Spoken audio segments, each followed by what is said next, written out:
Ya pemirsa, sebuah rekaman memperlihatkan dampak operasi militer Amerika Serikat terhadap Teheran. Rekaman berasal dari CCTV di dalam sebuah pertokoan dan bengkel mobil.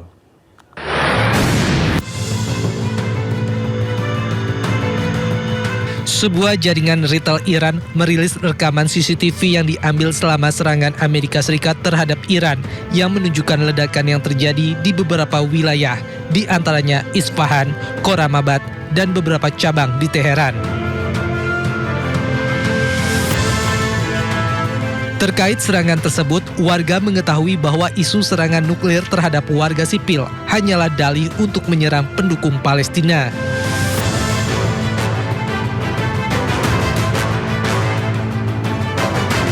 Sementara dalam video lainnya juga terjadi serangan dari bengkel perbaikan kendaraan mobil di Teheran.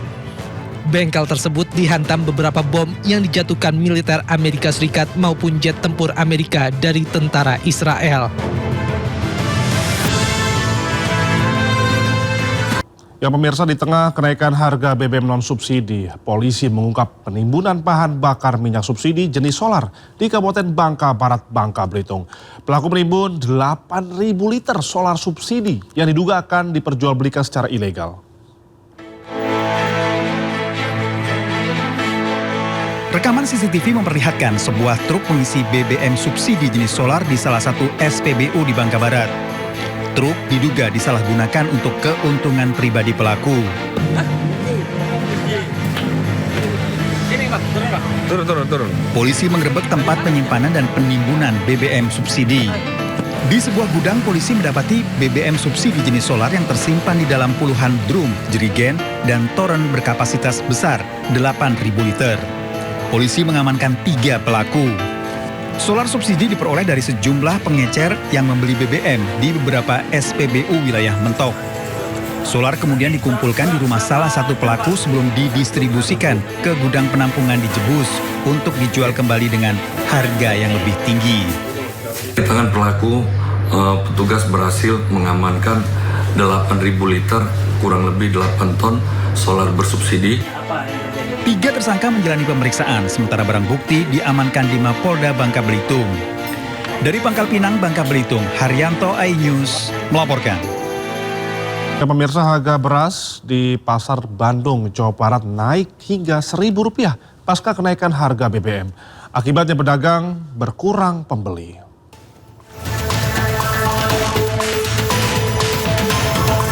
Pasca kenaikan harga BBM, harga beras di tingkat pedagang kembali naik di Bandung. Kenaikan rata-rata Rp1.000 per kilogram untuk semua jenis beras hingga membuat para pembeli mengeluh akibat kenaikan harga beras. Sebelumnya, beras medium yang dijual dengan harga Rp14.000 per kilo kini menjadi Rp15.000 hingga Rp16.000. Sementara beras premium yang sebelumnya Rp17.000 kini menjadi Rp18.000 per kilogram. Untuk beras kualitas premium yang sebelumnya Rp18.000 kini naik menjadi Rp19.000 per kilo. Pemerintah kalau bisa mah jangan cuma jalan-jalan doang lah. Kalau bisa mah realitanya lah dan logika yang dipakai, jangan cuma hanya nanya-nanya aja. Ya istilahnya implementasinya di lapangan tuh harus benar-benar ada. Supplier kini lebih membatasi pengeluaran barang karena kondisi ekonomi yang tidak menentu.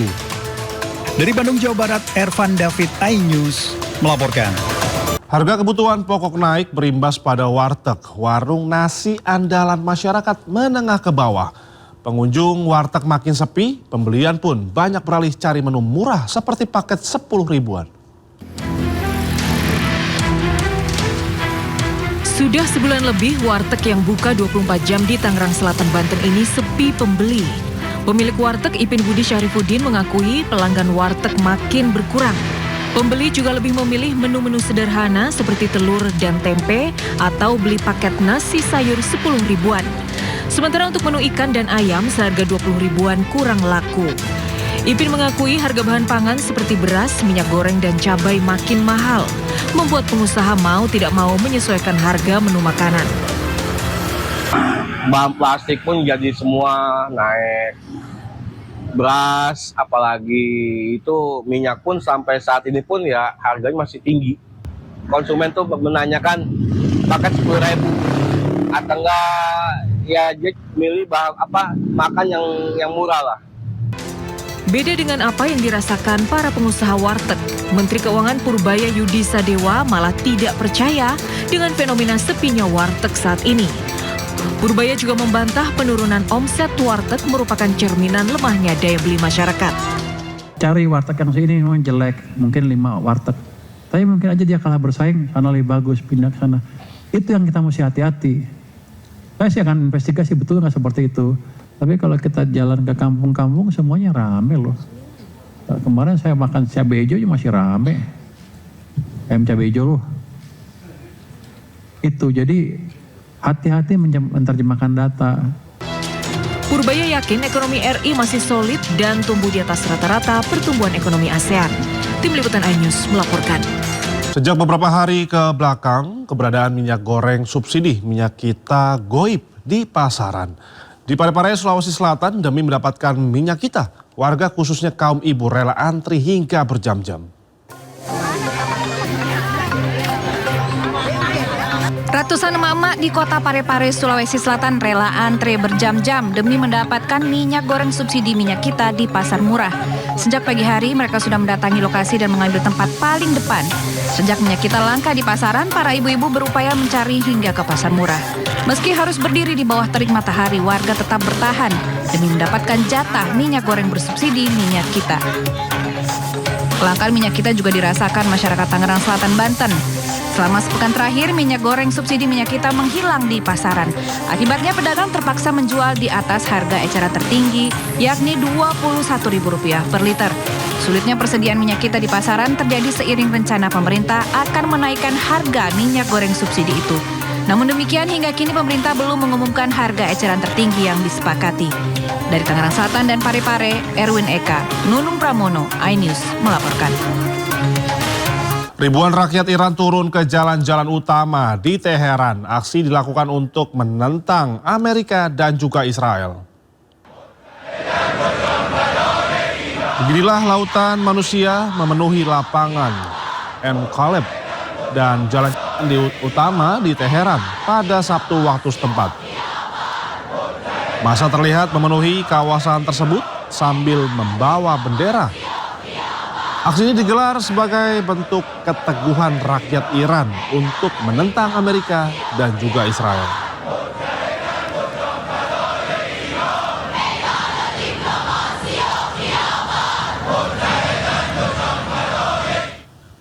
Sementara itu, kesepakatan antara Amerika Serikat dan juga Iran untuk mengakhiri perang disebut semakin dekat. Menlu Iran Abbas Araghchi menyebut rencana ataupun rancangan kesepakatan mencakup pembukaan kembali Selat Hormuz, pencabutan blokade Amerika terhadap Iran, hingga soal pembahasan program nuklir.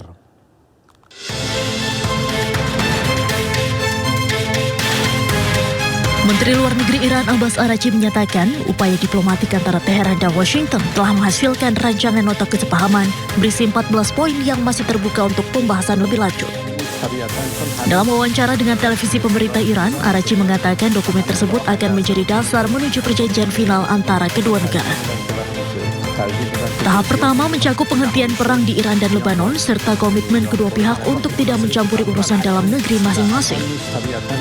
Selain itu, memorandum tersebut juga mencakup pencabutan blokade Amerika terhadap Iran, pembukaan kembali Selat Hormuz, hingga mekanisme pelepasan aset Iran yang dibekukan.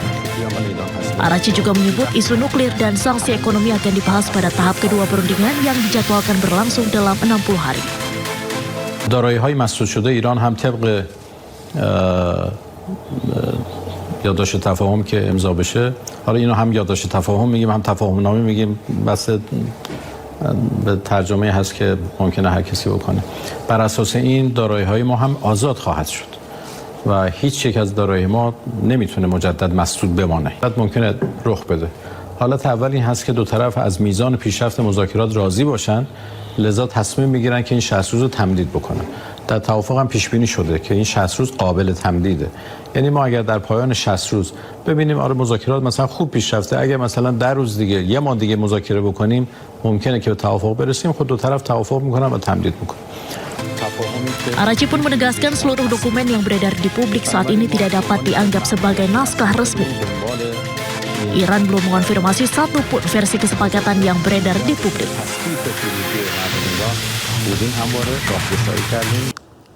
Supporter Bosnia dan Herzegovina meneriakkan dukungan dan yel-yel untuk Palestina. Aksi dilakukan jelang pertandingan melawan Kanada di kota Toronto, Kanada.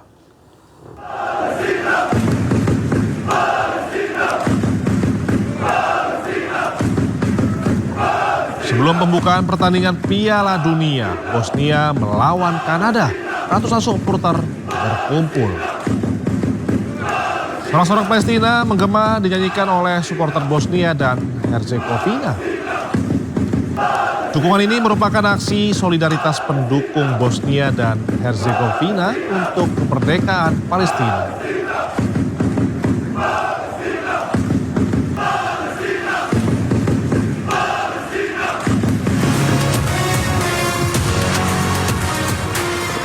Selain itu, sejumlah aktivis pro-Palestina di Toronto, Kanada membentangkan spanduk besar yang bertuliskan "Kick Israel out of FIFA" pada pembukaan Piala Dunia 2026.